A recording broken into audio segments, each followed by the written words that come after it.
Louvado e engrandecido é o nome do nosso Deus. Meus irmãos, eu queria meditar um pouco na palavra do Senhor com os amados irmãos, logo após a mensagem, a irmã Eliette louvando a Deus com um hino. Gostaria de meditar com os irmãos no texto que nós lemos no início, Lucas capítulo de número 4, versículo de número 18 e o verso de número 19, que está escrito: o Espírito do Senhor é sobre mim, porque me ungiu para evangelizar os pobres, enviou-me a curar os quebrantados do coração, a apregoar liberdade aos cativos, a dar vista aos cegos e pôr em liberdade os oprimidos, a anunciar o ano aceitável do Senhor. Amém. Glória a Deus pela palavra dele, que é bendita, que é poderosa.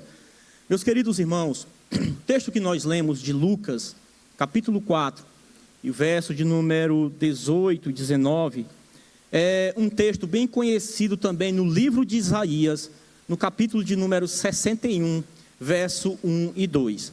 A Bíblia diz que quando Jesus ele voltou do deserto, quando ele é batizado no Rio Jordão, ele é direcionado pelo Espírito para ir ao deserto. E ali ele passou 40 dias e 40 noites sendo tentado. Mateus registra isso no capítulo 4 de Mateus. Lucas também registra essa mesma informação, só que de forma bem resumida no capítulo de número 4 do mesmo evangelho de Lucas. E a Bíblia diz que quando ele retorna, Jesus vai para Nazaré. Quando ele chega em Nazaré, acontece um episódio que marcou a vida não só daqueles que estavam presentes, mas de todos que ouviram a mensagem. A Bíblia diz que Jesus, um dia de sábado, entrou em uma sinagoga, e adentrar aquela sinagoga, ele foi-lhe dada a oportunidade para ler o livro do profeta Isaías. Quando ele lê o livro do profeta Isaías, foi justamente nessa referência aqui que nós citamos para os irmãos, falando acerca do Espírito do Senhor que estava sobre ele. Após ele ter lido o livro, fechou o livro, e todos ficaram com os olhos fintos nele, esperando ouvir alguma coisa.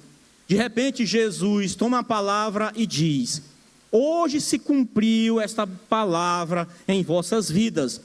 Alguns ficaram admirados em ouvir Jesus falar aquelas palavras, outros começaram a murmurar e a dizer: não é esse aí o filho de José, o carpinteiro?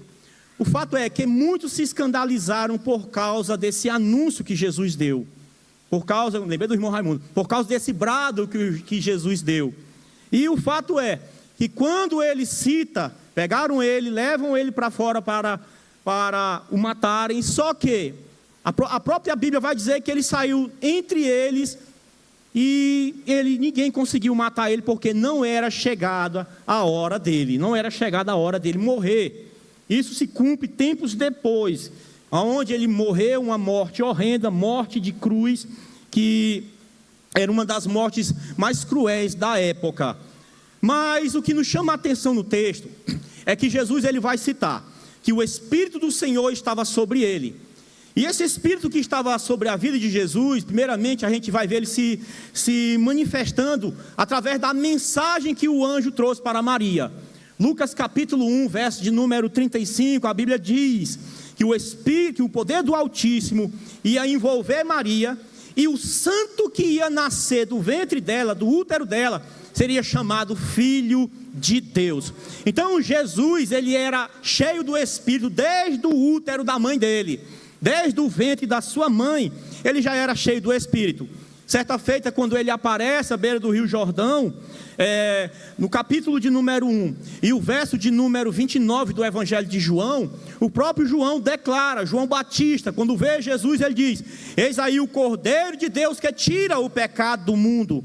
E após ali o batismo, como também está registrado no Evangelho de Mateus, o capítulo 3, a Bíblia diz que quando ele sai das águas do Rio Jordão, de repente veio o Espírito numa forma corpórea de uma pomba e pousa sobre ele. Então ali marca o ministério de Jesus, inicia-se o ministério de Jesus. E quando chega no capítulo 4 do Evangelho de Lucas, Jesus dá esta declaração dizendo que o Espírito do Senhor estava sobre ele. Hoje eu quero falar para vocês sobre a pregação, a missão de Jesus e a nossa missão. Por que eu coloquei a missão de Jesus e a nossa missão? Porque primeiro, Jesus ele vai dizendo qual era a sua missão. Neste capítulo que nós lemos, o capítulo 4, o versículo 18 e o versículo 19, Jesus declara aquilo que ele veio fazer. Ele claramente, abertamente, após ele ser cheio do Espírito Santo, e ele era cheio do Espírito Santo e continuou sendo cheio do Espírito Santo até a sua morte, e é o Deus vivo, o Deus ressuscitado, a gente vê que ele faz aquela declaração. Ele declara qual é a sua missão, qual era a missão dele, qual era a importância da missão dele. E visto que hoje é um culto de missões, eu gostaria de falar esta rápida palavra para os irmãos. A missão de Jesus e a missão da igreja, a nossa missão. Primeiramente ele vai dizer no versículo, mantenha a sua Bíblia aberta por favor, que nós vamos passear aqui nesses dois versículos. Primeiro ele vai dizer que o Espírito do Senhor estava sobre ele, que ungiu, primeiramente para quê? Para evangelizar. Está aqui Jesus dizendo o primeiro ponto da missão dele, para evangelizar. E a Bíblia diz nos evangelhos sinóticos, nos evangelhos que foram colhidas informações, como por exemplo Mateus, Marcos e Lucas, que Jesus ele evangelizava. Jesus gostava de evangelizar. Jesus gostava de visitar as vilas. Jesus gostava de visitar os vilarejos. Ele não ia lá só para aquela visita lá, visitava, enchia o bucho e voltava para casa, não. Ele ia com um objetivo de pregar, de anunciar, de evangelizar, de falar da palavra do Senhor, pregar acerca do arrependimento, pregar acerca da salvação. A importância do homem está na presença de Deus. E a mesma missão que Jesus fez é uma missão também que está sobre a igreja. Esta responsabilidade de evangelizar também é nossa. Por isso que o tema da mensagem nessa noite é a missão de Jesus e a nossa missão. A nossa missão, foque para cá, foque em mim. Dá um zoom aí, meu irmão. E esse negócio está gravando direitinho, né? Lembrei do Alzéio Gomes. A nossa missão também é evangelizar. Agora o que mais entristece a gente, e talvez eu creio que entristece o seu coração, porque o meu coração fica triste, irmão Simone, é quando a gente convida os irmãos para evangelizar. Meu irmão, não aparece nem o dízimo, não aparece nem 10% da igreja para evangelizar. Mas se nós convidássemos, meu irmão, vai ter um churrasco, boi na brasa. A gente não vai comprar churrasqueira não, irmão. A gente vai comprar lá uns 50 sacos de carvão, a gente vai comprar 1 milheiro de tijolo e vai espalhar para fazer o churrasco. Meu irmão, a casa entupia. E até crente enganchar até no ar-condicionado para participar do churrasco. Mas quando se fala de evangelismo, da obra da evangelização, aparece uma minoria. Paulo ele disse nas suas epístolas: ai de mim se eu não pregar o evangelho, ai de mim se eu não evangelizar, porque sobre mim repousa essa responsabilidade. E eu digo para a tristeza sua e tristeza nossa, quando se fala de evangelismo, né, igual o salário do professor Raimundo, ó, vem só um tiquinho, vem a minoria, vem poucos irmãos, a maioria dão desculpas. A maioria diz: eu não posso, eu vou fazer isso, eu vou fazer aquilo, eu estou cuidando de tarefa A, tarefa B. Meu irmão, se você se organizar, você pode fazer. Aleluia. O problema, meu irmão, é que quando fala da obra missionária, muitos não estão nem aí, não dão interesse. Quem vai fazer lá é o departamento de missão, é o coordenador geral, na pessoa do pastor George. Já está na responsabilidade do pastor, já está na responsabilidade do dirigente. Ei, a obra missionária é responsabilidade da igreja. Aí eu pergunto: a igreja é só o pastor? Aleluia. A igreja é só os missionários? Não, a igreja é você. Você que foi tirado de dentro para fora, você que foi posto em liberdade por causa do evangelho. Sua tarefa também é evangelizar. Aleluia. Você tem coragem de dar uma glória a Deus? Glória a Deus, louvado seja o nome do Senhor. Vamos continuar no versículo, vamos passear um pouquinho pelo versículo. O primeiro ele diz, para evangelizar, ele me enviou. Para evangelizar, evangelizar quem? Ele vai dizer, os pobres. Por que os pobres? Porque naquela época, irmão, os ricos não davam muito interesse ao evangelho. Para você ter ideia, tinha alguns ricos, né? Aquele rapaz que era o jovem rico, que chega, faz aquela declaração linda: Senhor, bom mestre, eu tenho observado a lei, eu tenho procurado andar dentro do costume da lei, da tradição da lei. Jesus disse: só tem uma coisa interessante que falta para você, que é: vende o que tu tem, dá aos pobres e siga-me. Como aquele rapaz tinha muitos bens, muitas posses, o que aconteceu? Ele se entristeceu. E o que aconteceu posteriormente isso? Ele não seguiu a Jesus, porque na verdade o que Jesus estava dizendo para ele abrir mão e viver uma vida com ele. Eu não estou dizendo que todos os ricos deste mundo serão condenados, porque o texto está dizendo aqui de pobre. Existe aquele pobre desprovido financeiramente, desprovido de bens materiais, e existe também o pobre de espírito. Tem pessoas que vivem uma condição financeira bem significativamente, mas ele é um pobre de espírito, é alguém que existe humildade na vida dele, e esses tais, se abraçarem o evangelho, vai para o céu se viverem dentro dos padrões do evangelho. E Jesus, meu irmão, ele teve essa missão de evangelizar os pobres. Ele vai continuar dizendo: enviou-me a curar os quebrantados de coração. Pastor, quer dizer também que eu tenho essa missão de curar os quebrantados de coração. No culto passado, o irmão fez até um vídeo aí, até postou nas redes sociais, pequeno videozinho, né? Esqueci o nome aí. Eu disse a seguinte frase: que a igreja, ela tem, primeiro, tarefa de resgate, corpo de bombeiro. Vai lá no mundo e resgata as pessoas para trazer aqui para dentro. Segundo, a igreja funciona como um hospital. Após o pecador convertido, arrependido, instantaneamente regenerado, santificado, purificado pelo evangelho, pelo poder do Espírito e da palavra de Deus, ele vai ser tratado aqui dentro da igreja. Ele vai ser discipulado, ele será acompanhado, ele será assistido, ele será inserido nos grupos vocais. Se é jovem, inserido nos vocais, tem um acompanhamento, se é senhora, acompanhado pelas irmãs, se é adolescente, pelo departamento de adolescente, se é criança, pelo departamento infantil, se é um senhor, lógico que vai ter um senhor que vai acompanhar ele, discipulando, discipulando, ensinando a palavra de Deus. Por isso que a igreja, ela tem esse papel de resgate, e ela tem esse papel também de tratar o indivíduo aqui dentro. E esta responsabilidade de curar os oprimidos de espírito, os abatidos de espírito, também é nossa. Nós temos essa missão. Por que eu digo isso? Porque, irmão, a quantidade de pessoas às vezes que a gente visita, pessoas crentes e pessoas não crentes, que está espiritualmente abatido, não é brincadeira. Ontem mesmo no evangelismo, a irmã Leandra, né, a esposa do irmão Vieira, nos convidou: pastor, nós vamos visitar uma irmã ali, fulano de tal, ela não é crente, tal, deu as coordenadas. Nós iremos. Enquanto nós organizamos o culto lá, deixei a irmã para cantar 2 hinos, o irmão para pregar.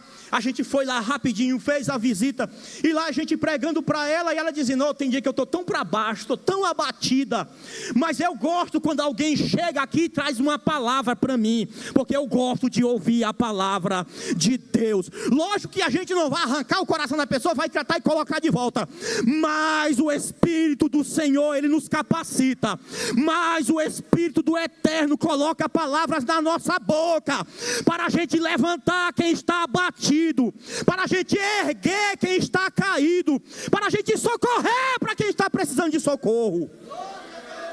Essa tarefa é nossa, essa tarefa é minha, essa tarefa é sua. Olha para cá agora. E por que muitos têm negligenciado isso? Irmão, estou organizando uma mensagem falando sobre o Espírito e a obra missionária. Eu gostei do tema, pregar sobre missões. Por que o Espírito e a obra missionária, irmãos? Por que o Espírito e a obra missionária? Só faz a obra do Senhor quem tem a presença do Espírito na sua vida. Você entendeu isso? Quem vive uma vida de fachada nunca vai conseguir fazer a obra do Senhor. Porque quem tem o Espírito do Senhor na sua vida, o Espírito vai sensibilizar ele a fazer. O Espírito vai mover as suas entranhas para ele poder fazer a obra missionária. Ele vai sentir a necessidade da outra pessoa. Ele vai ver que a outra pessoa precisa ouvir o Evangelho. Ele vai sentir. Por isso que Jesus diz: ficai em Jerusalém, até que do alto vocês sejam revestidos de poder. Ele diz: e vocês serão as minhas testemunhas em Jerusalém, Samaria, Judeia e até os confins da terra. O Espírito Santo veio para a igreja e revestiu a igreja para a igreja ser testemunha de Jesus Cristo de Nazaré. E como é que nós testemunhamos de Jesus de Nazaré? Evangelizando, levando o evangelho da paz, o evangelho da transformação, o evangelho que renova, o evangelho que lapida, o evangelho que muda a condição do ser humano. O Espírito do Senhor enche os crentes. Não é só para os crentes ficar batendo palma, falando línguas estranhas. Tem uns que falam até aviãozinho, né? Tem uns que até chia, igual panela de pressão.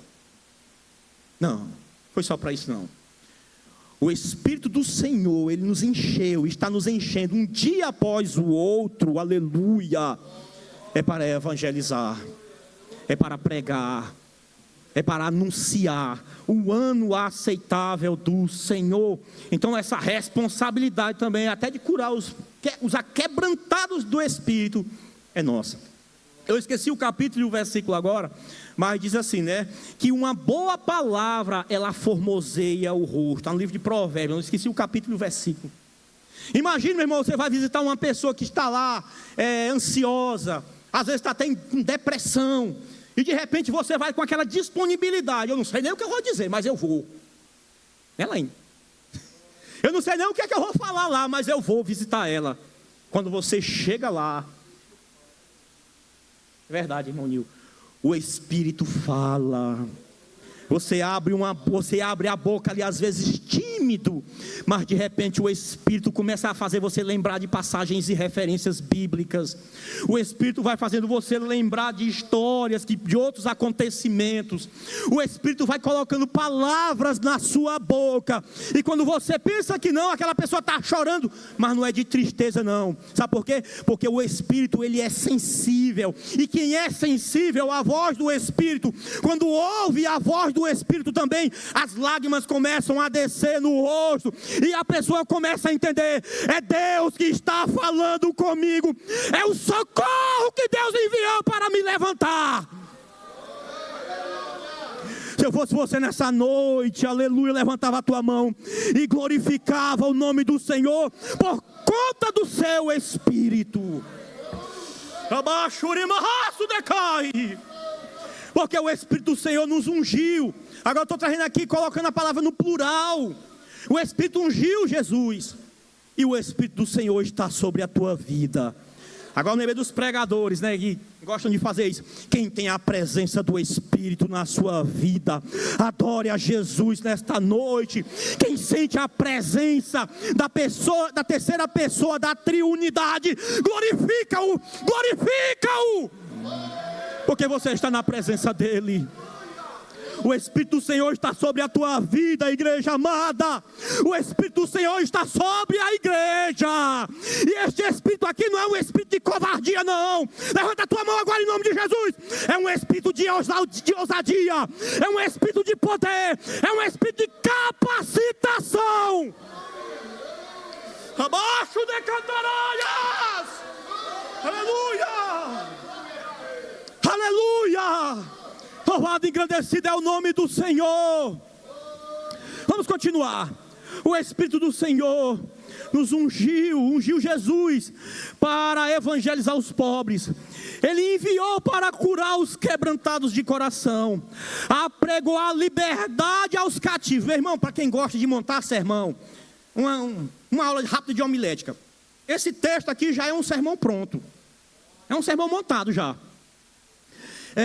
Apregou a liberdade aos cativos. Quantos cativos Jesus libertou? Você pode contar? Você pode contar a quantidade de cativos que Jesus já libertou? Você não pode. Nem os que estão aqui dá para contar. O irmão Flávio está nos ajudando aqui. É verdade, meu irmão. Porque tem mais, né? Faltou alguns, mas tem mais. Você não pode contar a quantidade de cativos que Jesus já libertou. Jesus, ele saiu a pregoar por aqueles vilarejos, por aquelas cidades, levando o evangelho da libertação. E quantos demoniados Jesus se deparou, como por exemplo o demoniado lá da cidade de Gadara, o demoniado gadareno. E tem até um livro, irmão, eu comprei um livro, até li ele, do pastor Denilson Lima, acho que ele já pregou aqui na Coab. Gadara, o protótipo dos nossos dias. Pense num livro bom, um livretozinho de 100 páginas, você com raiva lê ele numa tarde. Então, irmão, ele conta a história, e nos evangelhos também conta a história do demoniado de Gadara, que era uma pessoa que ficou possesso e vivia pelos cemitérios, correndo nu. A Bíblia diz que nem as correntes conseguiam segurar ele. Quando conseguiu agarrar ele, que colocavam as correntes, eles arrebentavam as cadeias. Lá na Bíblia não vai dizer corrente, está escrito cadeias. Ele arrebentava de tanta força que aquele demônio dava para aquele homem. Força sobrenatural. E de repente, quando Jesus vai passeando, andando lá por Gadara, evangelizando, aquele endemoniado, meu irmão, se depara com Jesus. Jesus expulsa aquele demônio, e aquele homem é liberto. Outra feita, eu esqueci a mensagem, tinha um rapaz que era endemoniado, e a Bíblia diz que o demônio jogava ele no fogo. Esqueci a passagem, o capítulo, versículo. Jogava ele no fogo, com violência. Quando se apoderava da vida dele, o demônio machucava ele. E de repente Jesus repreende aquele demônio, o demônio sai da vida daquele jovem.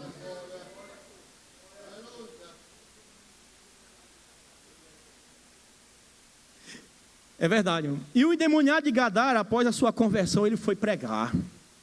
Quando ele estava em sã consciência que o capeta saiu da vida dele, coisa ruim saiu da vida dele, ele foi anunciar. Agora foque para cá para me encerrar. Estou caminhando para o encerramento. E você? Bem-aventurados são aqueles que nasceram no Evangelho, né? Que nunca se desviaram. Eu gosto dessa expressão. Mas abençoado é aquele que nasceu no Evangelho e nunca se desviou. E você que conheceu Jesus há décadas atrás, e você que recebeu a liberdade que Ele te deu, você que foi liberto de vários vícios, que eu não poderia citar inúmeros aqui, mas Jesus te libertou. Você era cativo, eu era cativo. Quem dominava a minha vida, quando eu era do mundo, não era Jesus não, quem dominava a minha vida era coisa ruim, porque a vontade, meu irmão, era só de ir para a bagaceira. Mas aí, meu irmão, um dia, oh dia bendito na minha vida, eu tive um encontro com Ele, eu me encontrei com Ele, eu aceitei Ele como meu Salvador. Um dia, você também ouviu o Evangelho, a mensagem do Evangelho, ela queimou, ela ardeu no teu coração, e Jesus te deu liberdade.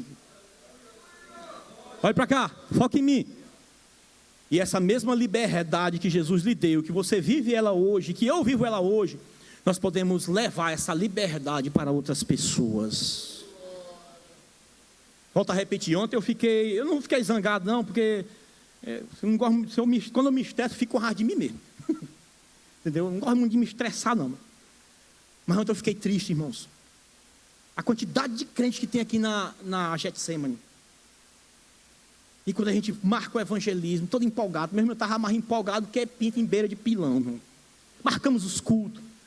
O objetivo era 10 cultos, né, irmão Léo? Era 10 cultos, a gente fazia 10 cultos, e na verdade ia fazer até 11, né? Que a culminância ia ser lá no ponto de pregação, outro culto. Mas aí dos 10, a gente ainda conseguiu 40%, fizemos 4. O evangelho foi pregado. E aí, como é que fica a tua consciência agora, você sabendo da tua responsabilidade e você negligenciando ela? Como é que fica a tua consciência? Eu tenho certeza, irmão, que Deus pode me cobrar de muitas coisas, mas dessa questão de falar da palavra dele, evangelizar, tenho certeza, irmão, Ele vai me cobrar, porque eu poderia fazer mais. E você que nunca fez? Quantos cativos tem na tua rua? Eu tenho certeza que muitos saem lá da sua casa dizendo, fala a Deus. Pois lá vai, meu irmão, a chibata. Quantos cativos tem na tua rua? Quantos aprisionados de Satanás está na tua vizinhança lá, na tua direita, na tua esquerda, e você não faz nada? É triste, meu irmão. É triste a realidade de muitos crentes hoje, não se sentem mais a sensibilidade, o amor para pregar o evangelho. Não sentem mais o desejo de pregar. Então, meu querido, que o Espírito do Eterno venha te sensibilizar a partir de hoje, para que você venha levar liberdade, trazer liberdade aos cativos. Eu era cativo, alguém pregou para mim. Eu venho de uma família onde praticamente 80% dos membros da minha família, por parte de pai, são evangélicos. O meu avô aceitou Jesus, ele tinha 22 anos de idade, ele contava, ele faleceu. Ele dizia, meu filho, no ano que eu aceitei a Jesus, eu me casei, eu me batizei nas águas. Ele falava isso de boca cheia. Morreu com 99 anos de idade. Mas antes dele morrer, ele com 95 anos de idade, ainda era porteiro lá na igreja no interior, que meu pai mora. E pensa num porteiro zangado, chegasse lá, você botava para ir embora, irmão. Ele levava quem a gente chama no interior, chamado de rei, ou chama de chiqueirador, né? Que tem uma arte de madeira, e na ponta tem aquele couro torcido. Lá se a menina entrasse bagunçando lá, a menina lapada comia. Porteiro zangado, piauiense zangado, né? Mas o que era aquilo? Zelo pela obra do Senhor. Zelo. Eu vi aquilo, não era com arrogância, era zelo. E morreu crente na presença do Senhor. Às vezes eu chegava na casa do meu avô, irmão Fernando, às vezes 7 horas da noite, levar alguma coisa que meu pai pedia, 7 horas ele deitava, armava a redinha dele lá e deitava. Quando eu chegava lá, ele estava com a mão para cima, batendo só os lábios. Aí eu dizia assim, vô, ele, tá vendo que eu estou orando não? E me calava. E ele fazia a oração dele de agradecimento, olhava para mim, diga, que isso, meu irmão, eu tenho ele como exemplo para a minha vida. Aleluia. Que o Espírito do Senhor, meu irmão, venha te constranger nesta noite. Dá liberdade para o Espírito te constranger, te convencer da necessidade da obra missionária, da urgência da obra missionária. O Espírito do Senhor enviou Jesus e enviou também a igreja a dar vista aos cegos, a pôr em liberdade os oprimidos e anunciar o ano aceitável do Senhor, a dar vista aos cegos. Os cegos aqui a gente pode definir de dois pontos. Primeiro, cegos, os cegos mesmo, pessoas que nasceram cegas, pessoas que perderam a visão. Vai alguém lá cheio do Espírito Santo, ora, a pessoa recebe o milagre da cura, tem a visão restaurada. Também tem o cego espiritual. E este cego espiritual tem muitos espalhados dentro da tua família, dentro da minha família tem. E meu irmão, acho que praticamente a maioria dos meus primos que eu tenho contato com eles, já falei de Jesus para eles. Dos meus parentes, falo de Jesus porque eu preciso evangelizar. Eu preciso pregar para a minha família. O meu pai é afastado do evangelho, mas não deixa de ouvir. Aí eu pergunto para você, e os seus? Você tem anunciado para eles? Eles estão cegos. E os seus? Dentro da tua casa, da tua família, você tem anunciado o evangelho para eles? Irmão, eu gosto desse silêncio. Tem pregador que gosta de barulho, ainda tem uns que ainda estão criança na fé, que fica dizendo, ô igreja fria. É nada, irmão, é porque não entende. A forma como o Espírito do Senhor trabalha, a forma como o Espírito do Senhor fala, a forma como o Espírito do Senhor brada dentro da igreja. Quando ele brada, meu irmão, às vezes a igreja se cala para ouvir a voz dele. E eu tenho certeza que o Espírito do Senhor está falando com você. Porque, irmão, quando eu estava... Há dias que esse versículo eu venho mastigando ele. Hoje que é a tardinha que eu fui terminar de organizar ele. Mas há dia que esse versículo vem mastigando o meu coração. Outro dia, conversando com a irmã, eu disse para a irmã assim, irmã, eu lhe conheci, foi no evangelismo, irmã. Quem é a irmã, pastor? Não posso dizer. Não vou dizer. Questão de ética e respeito à pessoa. Eu digo, irmã, eu lhe conheci, foi no evangelismo. Eu te conheci, foi na obra, irmã. Vamos lá, irmã. A irmã coça a cabeça, dá a desculpa dela. Cada um dá a sua desculpa. Mas o fato é, olha para mim, vou já encerrar. Cadê a cantora? Um ponto? Vou já encerrar. O fato é que todos serão cobrados pelo Senhor. Todos daremos conta e prestaremos conta com o Senhor. Eu tenho que prestar conta com minha patroa, quando eu viajo lá, presto conta até dos centavos que a gente presta conta de tudo. Presto conta até com minha esposa. De alguma coisa, não, minha filha, é isso. Prestação de contas. Presto conta com a irmã Lucília, com o pastor Valbert, prestação de conta. Imagine com o dono do universo. Aleluia. Feche seus olhos, por favor. Imagine com o dono do universo. Imagine quando nós estivermos diante dele, meu irmão. Ô, meu irmão, quando ele fala através dos seus profetas, a gente já treme. Imagine estar cara a cara com ele lá, ó, olho no olho, olhando para ele. Imagine você ouvir aquela voz: servo bom e fiel, entra no gozo do teu Senhor. É maravilha, né? Todo crente quer ouvir isso aí, não quer? Todo mundo quer ouvir, não quer? Dá glória a Deus aí. Agora imagine ele dizer: servo mau e negligente. Mateus 25, a Bíblia diz, e se o versículo agora, vai ter lá o servo mau e negligente. Aí Jesus vai dizer: tive fome e tu não me deste de comer. Estive preso e tu não foste me visitar. Tive nu e tu não me deste vestimenta. Procura bem rapidinho esse texto para mim ler para os irmãos aqui. Mateus 25, o versículo rapidinho, procura para mim rapidinho. Você entendeu? A Bíblia está dizendo isso, vai receber o servo mau, servo negligente. Então nesta noite, meu irmão, não seja negligente quando você ouvir a voz do teu Senhor.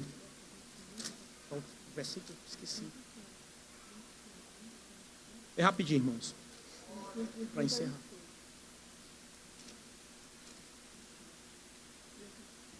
Vou ler esse texto para você. E quando o Filho do Homem vier em sua glória e todos os santos com ele, então se assentará no trono da sua glória. A partir do verso 31 do capítulo 25. E todas as nações serão reunidas diante dele e apartará uns dos outros, para como o pastor aparta dos bodes as ovelhas. E porás as ovelhas à sua direita, mas os bodes à sua esquerda. Então dirá o rei dos que tiverem à sua direita: vinde, benditos de meu Pai, possuí por herança o reino que vos está preparado desde a fundação do mundo. Então, desde a fundação do mundo, tem um lugar preparado para os crentes fiéis, para os crentes bons. Porque tive fome e me deste de comer, tive sede e deste-me de beber. Era estrangeiro e hospedaste-me, estava nu e vestiste-me, adoeci e visitaste-me, estive na prisão e foste ver-me. Esses aqui são os servos bons e fiéis. Moral da história, aqui as ovelhas. Agora vamos para o bode. Vamos para os bodes agora. Então os justos lhe responderão dizendo: Senhor, quando te vimos com fome, falando das ovelhas ainda, e te demos de comer, ou com sede e te demos de beber? E quando te vimos estrangeiro e te hospedamos, ou nu e te vestimos? E quando te vimos enfermos ou na prisão e fomos ver-te? Respondendo o rei, lhes dirá: em verdade vos digo que quando fizestes, preste atenção, quando fizeste a um destes meus pequeninos irmãos, a mim me fizeste. Responsabilidade, olha para cá, foca em mim. Responsabilidade de evangelizar e discipular. Diga assim comigo: é minha. Diga assim comigo: é minha. Pronto. Aqui são as ovelhas. Aí o bode, meu irmão, né? O bode tudo na esquerda. Vai dizer a mesma coisa, só que tudo o oposto. O bode viu quem estava necessitado e não socorreu, viu quem estava preso e não foi visitar, viu quem estava doente também e não foi visitar, viu quem estava nu e não deu o que vestir, viu quem estava com fome e não deu de comer. Vocês entenderam, amém? Viu as necessidades da alma humana e não fez nada. Bode. Aí ele vai dizer assim: não, vocês não vão entrar aqui onde estão as ovelhas, não. Aparta-te de mim e sejam lançados lá num lugar que muitos já ouviram o nome, que se chama inferno, Hades, Geema, Tártaro, Sheol. Seol. Serão lançados lá naquele lugar, serão lançados no lugar de tormentos, serão lançados em lugares de dores. E esse texto aqui, ele está dizendo aqui, não é para incrédulos não, está dizendo aqui é para a igreja. Curve sua cabeça. Meu horário já estourou. Curve sua cabeça, por favor.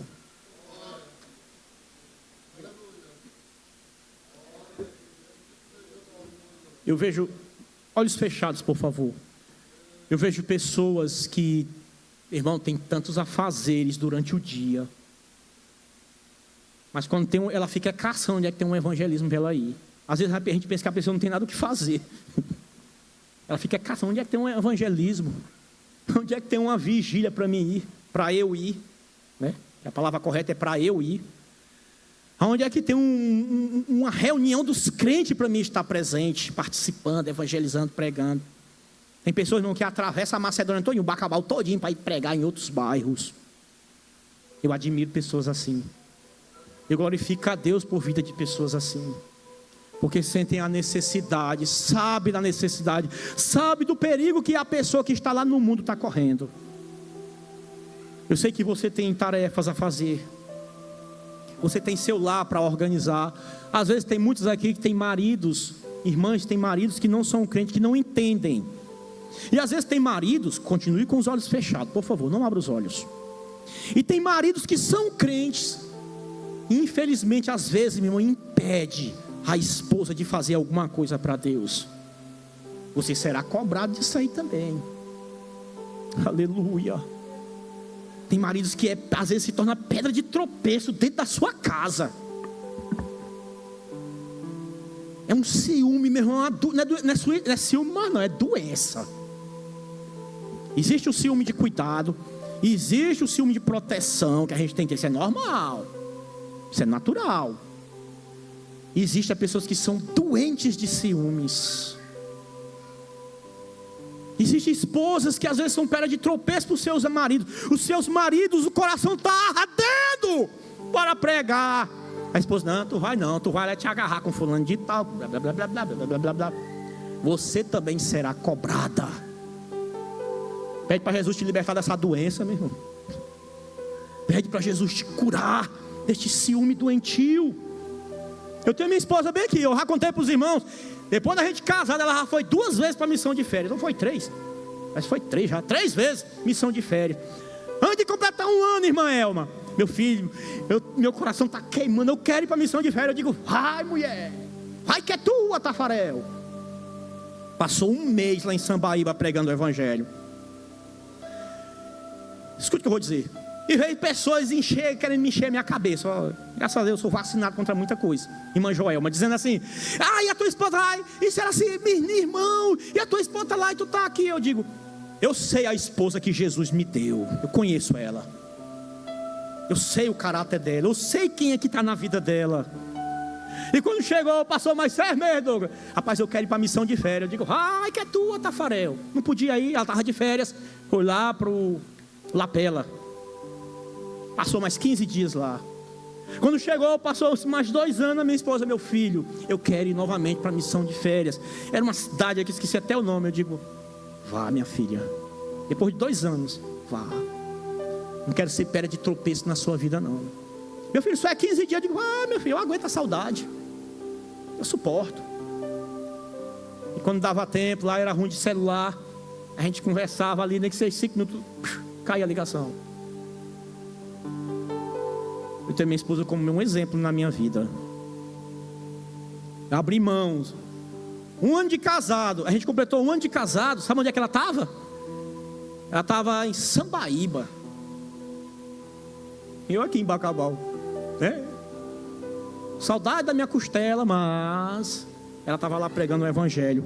Enquanto ela pregava, eu estava trabalhando, mas eu estava com o meu joelho intercedendo pela vida dela. E está aqui, né? Bonita e cheirosa. Meu irmão, o Espírito do Senhor vai mudar a tua vida. O Espírito eterno, ele vai te libertar. A primeira coisa que o Espírito vai te libertar nessa noite é desse medo que você tem de falar de Jesus para as pessoas. Você crê nisso? Os tímidos, levanta a mão, os tímidos, os medrosos. Você tem medo de falar de Jesus? Você tem medo, você é tímido. Em nome de Jesus, que essa timidez da tua vida saia agora. Que o espírito de ousadia inunde a tua vida e você seja cheio desse Espírito Santo. Você que é ciumento demais, extremista, se você crê, não vou pedir para você levantar a mão, mas em nome de Jesus, você que é ciumento, doente de ciúme, que este ciúme desapareça da tua vida, seja liberto agora. Isso é prisão, irmão. Seja liberto, seja liberta agora, em o nome de Jesus. Em outra feita eu vou falar sobre ciúme também. Tem pessoas que dão lugar para que o ciúme seja gerado. Em outra feita eu vou falar isso. Para você, meu irmão, que nunca conseguiu se libertar de verdade, feche os olhos, por favor, toda a igreja. Para você que nunca conseguiu se libertar de verdade, porque quem é livre de verdade, meu irmão, ama a Jesus, ama a sua obra. Para você que nunca foi livre de verdade, em nome de Jesus, que essas cadeias da tua vida caiam por terra agora. Que você seja livre, que as algemas caiam das tuas mãos, que as cadeias das tuas mãos caiam por terra, que você receba liberdade para adorar. Muita gente não entende a nossa liberdade. Muita gente pensa que liberdade é fazer aquilo que dá na telha. Não. Sabe o que é liberdade? É quando os pensamentos vêm para você fazer aquilo que dá na telha, mas você não vai fazer porque você serve a um propósito maior. E você quer ir para um plano superior. Você quer ir para a eternidade e passar a eternidade com Jesus. Em nome de Jesus. Você que não consegue se libertar de pecado, aquela coisa, a vida é uma confusão, não consegue. Em nome de Jesus, receba essa liberdade agora. Receba essa liberdade agora. Eu, como ministro do Evangelho, pela autorização que foi me dada, como pregador e como pastor autorizado, em nome de Jesus eu ministro sobre a tua vida essa liberdade. Seja liberto agora no nome de Jesus. E calabachuri barraias, seja liberto. Abra essa tua boca e diga: Senhor, eu não aguento mais viver essa vida. Diga para o Senhor Jesus: Senhor Jesus, me liberta de vez, porque eu quero ir para o céu.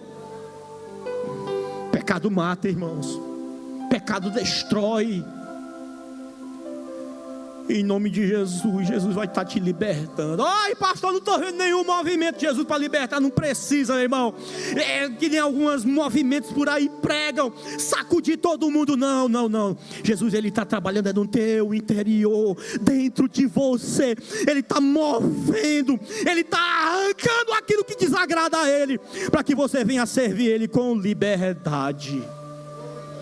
Você pode dizer amém?